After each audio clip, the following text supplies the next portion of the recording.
the book that I'm about to describe to you is a description of the world as it is, or my best attempt at a quick description of the world as it is changing. It's a very short book. It's meant to be, on the one side, a manifesto, a declaration of what I think one can draw from the European 20th century, and also a kind of manual, literally a handbook, something that you can hold in your hand, carry with you, put in your pocket, put in your purse, put in your backpack. It's a book about what to do in our present precarious situation. It tries to give a sense of why one ought to do it and why one ought to make a difference. Although it touches on events near and far, remembered, half forgotten, forgotten of the 20th century, it is very much a book about how to go through your day. The basic premise of the book is that we are at a moment where history is going to be made day to day by each of us making individual choices. Whether we like it or not, there are moments in history that are like that. One can choose to look away and say, oh, this person's being provocative, whatever it might be, but that is precisely looking away.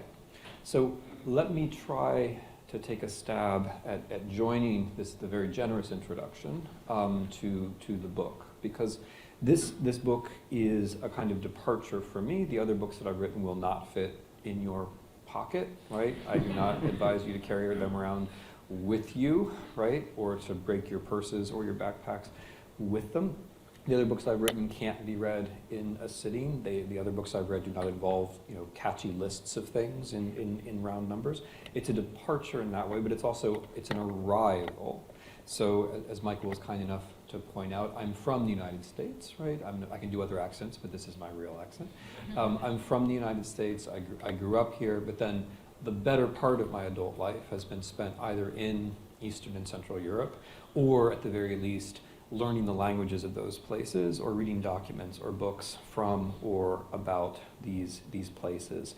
And this involves a certain cost. It takes a certain amount of time and effort to learn languages that one might have spent doing other things like watching baseball games.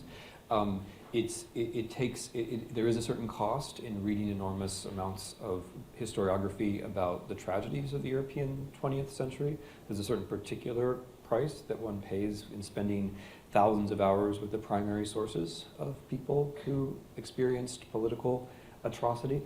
And in some way, the point of this book is that we are going to see if some of the things that arise from those costs can have at least the benefit of passing along a certain amount of wisdom. In other words, what I'm trying to do here is to convey the things that I think I've learned from history in a way that's relevant to the present United States.